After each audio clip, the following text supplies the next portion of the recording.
세계 정세부에 다시 오신 여러분을 환영합니다. 저는 전재현입니다.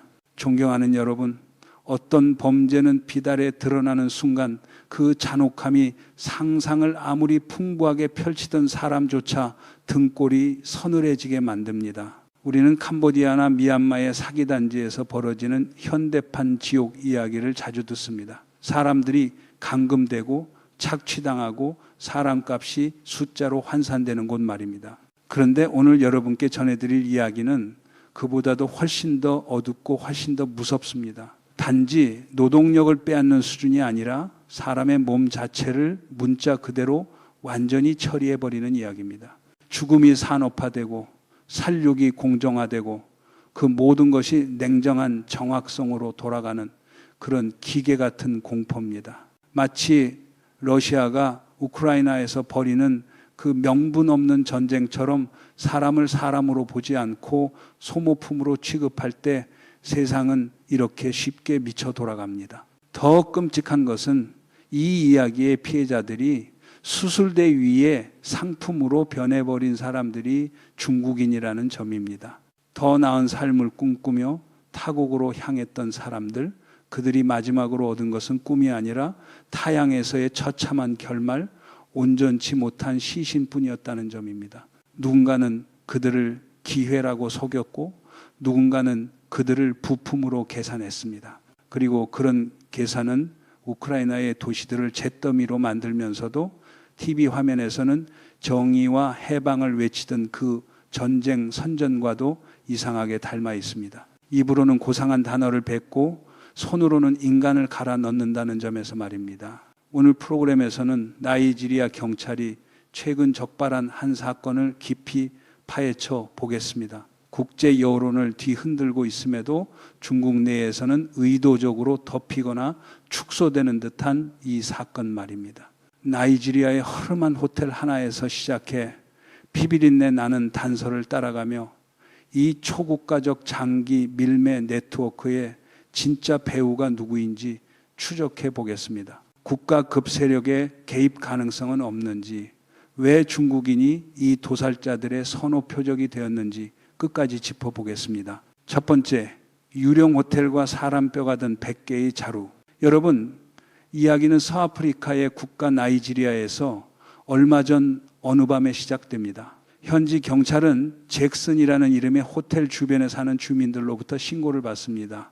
호텔 일대에서 정체를 알 수 없는 심한 악취가 계속 풍기고 밤마다 수상한 움직임이 보인다는 것입니다. 정체불명의 트럭들이 자주 드나들며 의심스러운 상자를 싣고 내렸고 건물 안에서는 설명하기 어려운 소리들이 들려왔습니다. 경찰이 급습해 확인한 장면은 그야말로 악몽이었습니다. 겉으로는 그저 낡고 허름한 사실상 방치된 수준의 호텔이었습니다. 그런데 지하와 뒷공간으로 내려가자 불법 시신 보관소가 나왔습니다. 시신 안치소라고 부르기에는 너무나도 적나라했습니다. 그곳은 안치소가 아니라 도살장에 가까웠습니다. 현장에서 경찰은 사람 뼈와 신체 일부가 가득 담긴 100개가 넘는 자루를 발견했습니다. 냉각장치도 없고 위생적인 보관 절차도 없었습니다. 아프리카의 후텁지근한 더위 속에서 시신들이 겹겹이 쌓여 있었고 죽음의 냄새가 주변을 완전히 덮고 있었습니다. 더 끔찍한 것은 대부분의 시신이 온전하지 않았다는 점입니다. 팔이 없고 다리가 없고 무엇보다 몸통에는 길게 절개한 뒤 급하게 꿰맨 자국이 남아 있었습니다. 그런데 그 절개선은 섬뜩할 정도로 날카롭고 전문적이었습니다. 이것은 단순 강도나 살인범의 흔한 칼자국이 아닙니다. 숙련된 외과 수술의 흔적, 그 차가운 기술의 흔적이었습니다. 신장, 간, 심장, 각막 같은 주요 장기들이 사라져 있었습니다. 현장에는 흰 판도 발견됐습니다. 붉은 펜으로 숫자와 기호가 냉정하게 적혀 있었습니다.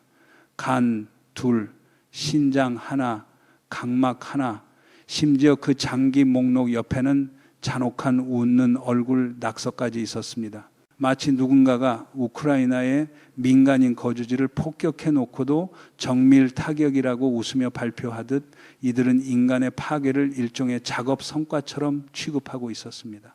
여러분, 이곳은 한 명의 정신병적 범죄자가 벌인 무차별 살인의 현장이 아닙니다.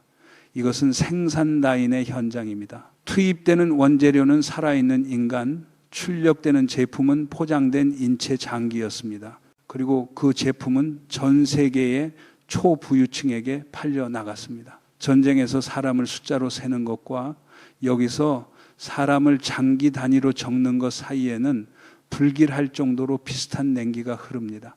두 번째, 샤오리의 죽음과 고임금 일자리의 덫. 이 지옥 같은 현장에서 경찰과 독립조사자들이 신원을 확인한 피해자가 한 명 있습니다. 중국인 청년입니다. 우리는 그를 샤오리라고 부르겠습니다. 샤오리의 이야기는 오늘날 많은 중국 청년들이 겪는 비극의 전형입니다. 경기 침체, 광범위한 실업, 삶의 압박 속에서 그는 인생 역전의 기회를 갈망했습니다. 그리고 소셜미디어에서 매혹적인 구인 광고를 발견합니다. 나이지리아에서 일하면 월급이 인민폐 15,000위안, 대략 미국 달러 2,000 정도, 숙식 제공, 3년만 일하면 집과 차를 살 수 있다는 달콤한 약속. 막막한 청년에게 그 문구는 구명줄처럼 보였을 것입니다. 하지만 그는 몰랐습니다. 그것은 구명줄이 아니라 목에 거는 올감이었다는 사실을 말입니다. 마치 러시아가 평화를 위한 특별한 조치라는 말로 전쟁을 포장해 놓고 실제로는 수많은 청년들을 전장에 갈아넣듯 이 광고도 기회라는 말로 죽음을 포장하고 있었습니다. 조사 보도와 온라인 커뮤니티의 정보에 따르면 샤오리는 기대에 부풀어 나이지리아로 향했습니다. 그런데 도착한 지 사흘 만에 완전히 연락이 끊겼습니다. 가족도 친구도 그에게 연락할 수 없었습니다. 메시지는 답이 없고 전화는 꺼져 있고 마치 세상에서 증발한 것처럼 사라졌습니다. 그리고 나이지리아 경찰이 잭슨 호텔 사건을 적발하면서 진실이 드러났습니다. 현장에 있던 불완전한 시신들 중 하나에서 나온 유전자 감식 결과가 샤오리의 유전자 정보와 일치한 것입니다. 그의 여권은 남아 있었지만 그의 생명은 이미 사라져 있었습니다. 인생을 바꾸겠다며 떠난 청년은 도착 후 72시간 안에 살해당했고 장기가 적출됐습니다. 이것은 우발적 납치가 아니었습니다. 사전에 계획된 주문 살인의 가능성이 짙습니다. 그리고 가장 소름 끼치는 핵심은 샤오리가 출국 전에 거쳤던 채용 과정 그 자체에 있습니다. 전쟁이 참혹한 이유 중 하나가 죽음이 우연이 아니라 계획으로 바뀌는 순간이기 때문인데 이 사건은 그 계획의 냄새가 너무나도 짙었습니다. 세 번째, 혈액검사 절차와 인간 사냥의 기술. 여러분, 이 사건에서 반드시 짚어야 할 매우 중요한 단서가 있습니다. 나이지리아로 가기 전 샤오리 같은 지원자들은 건강검진을 요구받았다는 점입니다. 해외 취업을 위한 건강검진 자체는 흔한 일입니다. 그러나 이 조직의 검진은 비정상적이었습니다. 전염병 여부나 체력 상태에는 큰 관심을 두지 않았습니다. 오히려 혈액 채취에 집착했습니다. 일반적인 기초검사처럼 소량을 뽑는 수준이 아니었습니다. 2ml 정도가 아니라 큰 시험관을 서너 개, 5ml 이상에 해당하는 양을 뽑았습니다. 왜 그렇게 많은 피가 필요했을까요?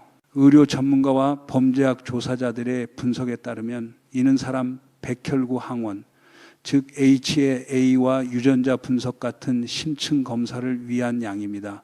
장기 이식에서 기증자와 수혜자의 적합성을 판단하는 핵심 절차입니다. 적합성이 맞지 않으면 이식된 장기는 곧바로 거부 반응을 일으키고 수혜자는 생명까지 위험해질 수 있습니다. 이 말은 무엇을 뜻할까요? 샤오리와 다른 피해자들이 중국에 있을 때 고임금을 꿈꾸며 설레던 그 순간에도 그들의 생체 정보는 이미 글로벌 암 시장 데이터베이스에 올라갔을 가능성이 있다는 뜻입니다.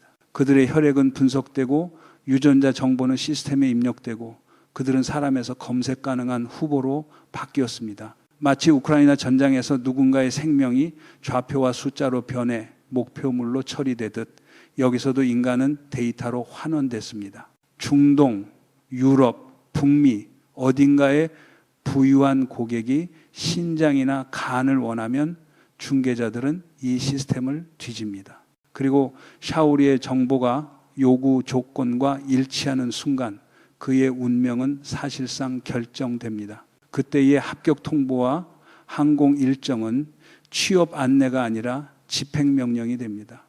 샤오리는 일하러 간 것이 아니었습니다. 그는 배송대로 간 것이었습니다. 배송되는 물건은 다름 아닌 그의 몸이었습니다.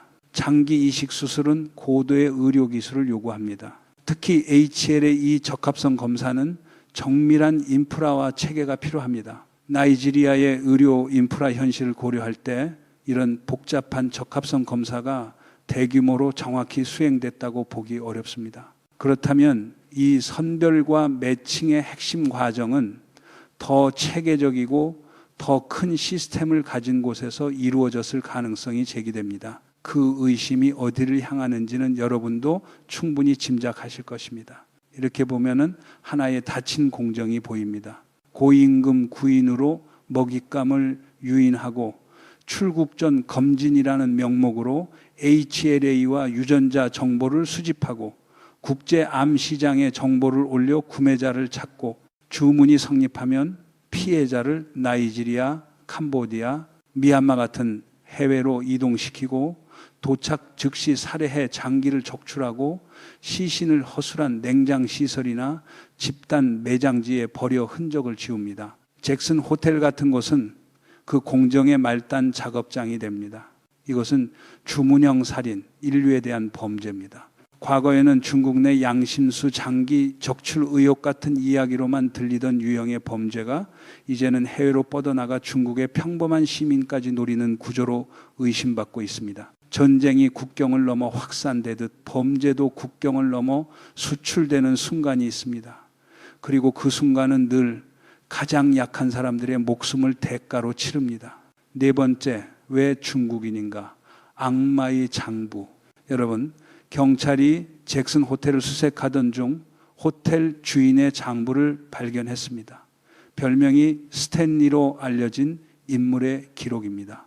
그 장부는 인신매매범들이 사람을 어떻게 바라보는지 그 잔혹한 시선을 적나라하게 드러냈습니다. 거기에는 물건의 품질이라는 표현으로 사람을 평가한 메모가 있었습니다. 중국인은 피하 지방이 적고 절개가 깔끔하고 봉합이 쉽고 처리 시간이 빠르다는 식의 기록입니다. 여러분, 이것은 인간을 두고 하는 말이 아닙니다. 그들에게 중국인은 가족도 영혼도 없는 사람이 아니라 해부하기 좋은 조건을 가진 가축처럼 취급되는 대상입니다. 마치 전쟁을 시작해 놓고도 형제국 보호 같은 말을 던지며 타인의 생명을 정치적 재료로 사용하는 자들의 논리와 이 냉혹한 장부는 같은 뿌리의 비인간성을 공유합니다. 왜 이런 잔혹한 선호가 생기는가? 첫째는 생물학적, 신체적 요인입니다. 중국의 노동자 계층은 상대적으로 비만율이 낮은 편이고 이는 범죄 조직이 고용한 외과 기술자 입장에서는 적출 작업이 더 빠르고 합병증이 적다고 판단할 여지가 있습니다. 둘째, 그리고 더 중요한 이유는 공급과 물류입니다. 중국은 여러 경로를 통해 방대한 혈액형 및 유전자 관련 데이터가 수집될 수 있는 환경을 갖고 있다는 지적이 있습니다. 광범위한 혈액 채취와 검사가 자주 쉽게 이루어질 수 있는 구조라는 비판도 존재합니다. 이런 환경은 잠재적 공급원을 선별하는 데 유리한 조건이 됩니다. 여기에 경제적 절망이 더해집니다. 높은 청년 실업, 과도한 생활 압박은 사람들을 해외 고임금 같은 미끼에 더 취약하게 만듭니다. 많고 절박하고 유인하기 쉬운 먹잇감이 되는 것입니다. 그리고 세 번째 이유, 가장 아픈 이유는 방치 혹은 묵인입니다. 미국이나 유럽 시민이 나이지리아에서 실종되면 대사관이 움직이고 국제 언론이 크게 다룹니다. 하지만 중국의 노동자가 특히 비공식 경로로 회색지대에 들어갔다가 사라지면 가족의 목소리는 쉽게 묻힙니다. 침묵은 범죄자에게 최고의 방패가 됩니다. 그 침묵은 우크라이나에서 들려오는 수많은 비명과 폐허 앞에서도 어떤 권력자들이 표정 하나 바꾸지 않는 그 무심함과도 닮아 있습니다. 다섯 번째, 캄보디아에서 나이지리아까지 범죄의 1대1로. 여러분, 나이지리아 사건은 고립된 한 번의 사건이 아닐 수 있습니다. 지난 몇 년간의 사건들을 이어보면 섬뜩한 전체 그림이 보입니다. 캄보디아, 라오스, 태국, 미얀마, 이른바 황금 삼각지대 인근에서 화교 범죄 조직들이 카지노를 운영하고 온라인 사기를 벌이고 납치와 협박을 일삼는다는 이야기가 끊이지 않았습니다. 그리고 그 주변에서 장기 적출에 대한 소문이 반복적으로 새어나왔습니다. 태국 언론이 캄보디아 국경의 사기 복합 단지들이 공격받거나 단속되는 정황을 보도한 적도 있고, 투자자 명단에서 중국 자본의 그림자, 심지어 의료 관련 의혹까지 거론되는 경우도 있었습니다. 특히 후난의 샹야 병원 같은 중국의 유명 의료기관이 해외에서의 이식 기술 협력, 의료 협력과 관련된 의혹 속에서 거론된 바도 있다는 주장들이 있습니다. 오랜 역사와 선진 의료 기술로 알려진 이름이 이런 어두운 의혹과 함께 언급된다는 것 자체가 많은 이들을 경악하게 합니다. 그렇다면 경제와 인프라를 내세우는 1대1로와 나란히 지하세계에선 또 다른 1대1로, 즉 인간이라는 자원을 운반하는 검은 물류망이 구축되는 것 아니냐는 의문이 제기됩니다. 전쟁에서 군수물자가 오가듯 범죄에서는 인간이 물자가 되는 순간이 생깁니다. 나이지리아 사건은 빙산의 일각일 수 있습니다. 동남아를 넘어 아프리카까지 뻗어나간 촉수, 그 확장의 이유는 무엇일까요? 법 집행이 느슨하고 부패가 만연하고 외부 자본과 부채 구조로 인해 영향력이 큰 곳에서는 범죄가 숨쉬기 쉬워집니다. 그곳에서는 범죄 조직이 관료를 매수하고 호텔을 도살장으로 빌려 쓰고 화물을 이동시키는 일이 상대적으로 쉬워집니다. 그리고 그런 쉽다는 말은 러시아가 우크라이나에서 전쟁을 시작할 때도 참 쉽게 꺼내던 말이었습니다. 쉽다고 말하는 순간 누군가의 삶은 너무 쉽게 무너집니다. 6번째, 악마의 발명과 뇌사 유발 장치. 여러분, 나이지리아 사건이 직접 칼을 든 도살자의 잔혹함을 보여준다면 지금부터 이야기할 부분은 체계적 잔혹함이 어떤 얼굴로 숨을 수 있는지를 보여줍니다. 과학과 의학의 이름, 국가 권력의 이름 아래 감춰진 잔혹한 말입니다. 몇 년 전의 인물 왕리진을 떠올려 보겠습니다. 그는 한때 충칭의 공안 책임자였고 보시라이의 측근으로 알려졌습니다. 그런데 그는 경찰 출신임에도 불구하고 의학 분야의 발명으로 거론되곤 합니다. 그가 가장 자랑했다고 전해지는 장치 중 하나는 원발성 뇌간 타격 장치로 불립니다. 이 장치는 무엇을 위해 설계됐다고 알려져 있을까요? 피해자의 뇌간에 정밀한 타격을 가해 즉시 뇌사 상태로 만들지만 심장은 뛰게 하고 인공호흡 등으로 호흡을 유지하며 무엇보다 혈액순환을 유지해 장기의 상태를 최대로 신선하게 보존하는 데 초점이 맞춰져 있다는 주장들이 있습니다. 장기 이식에서는 장기가 신선할수록 성공률이 높기 때문입니다. 완전히 사망해 심장이 멈춘 뒤에는 장기가 빠르게 손상됩니다. 그러나 이런 방식은 피해자를 살아있는 창고로 만들어 마지막 순간까지 장기를 유지시키는 끔찍한 발상으로 이어집니다. 왕리준이 이런 장치로 특허와 상을 받았다는 이야기가 거론되곤 합니다. 그것이 사실이라면 무엇을 뜻할까요?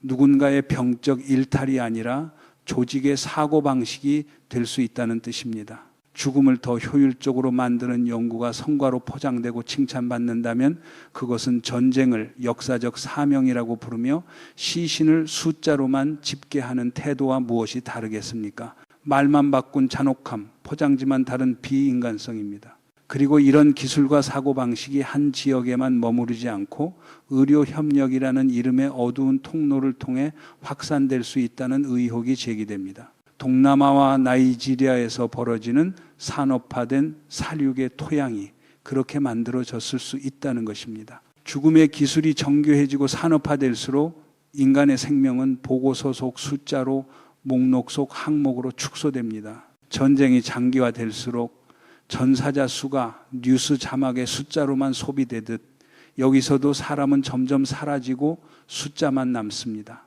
7번째, 범죄의 1대1로. 여러분, 중국의 1대1로 BRI는 원래 경제와 인프라의 글로벌 전략으로 알려져 있습니다. 그러나 인권 조사자들이 장기 밀매의 1대1로라는 표현으로 어두운 측면을 지적하는 경우도 있습니다. 2019년 중국은 1대1로 국가들을 대상으로 한 장기 기증 및 이식협력연맹 같은 구상을 추진했다고 알려져 있습니다. 겉으로는 의료 협력, 의사 양성, 기술 공유입니다. 하지만 비판자들은 이것이 장기 이식 산업을 국제화하는 명분 아래 문제적 모델을 외부로 확장하는 통로가 될 수 있다고 의심합니다. 그리고 소름 돋는 동시성이 지적되기도 합니다. 나이지리아에서 109가 넘는 시신 사건이 터진 시기와 비슷한 때 중국 광저우에서는 국제 이식 관련 대규모 행사가 열려 장기 운송과 조종, 국경 간 이식의 효율화를 논의했다는 이야기 말입니다. 사람을 살리기 위한 협력이 아니라 잘못된 손에 들어가면은 사람을 운송 가능한 부품으로 만드는 물류망이 될 수 있다는 경고입니다. 전쟁에서도 물류가 생명줄이듯 범죄에서도 물류는 범죄의 혈관이 됩니다. 그리고 그 혈관이 인간의 목숨을 빨아먹는 방향으로 흐를 때 그건 더 이상 의료가 아닙니다. 나이지리아, 캄보디아, 미얀마, BRI 영향권 안에 있는 국가들이 의도했든 아니든 중간 기착지나 원료지로 전락할 수 있다는 의혹이 나옵니다. 중국이 투자하거나 협력하는 병원이 늘고 현지 의료진이 교육을 받으러 이동하고 그 뒤로 실종 사건이 증가한다는 주장들이 맞물려 제기되기도 합니다. 가난한 노동자, 사기에 속은 사람들은 피해 시장에서 끝없는 공급원으로 취급됩니다. 전쟁이 가난한 청년들을 먼저 전장으로 끌고 가듯 이런 범죄도 가장 약한 사람부터 삼킵니다.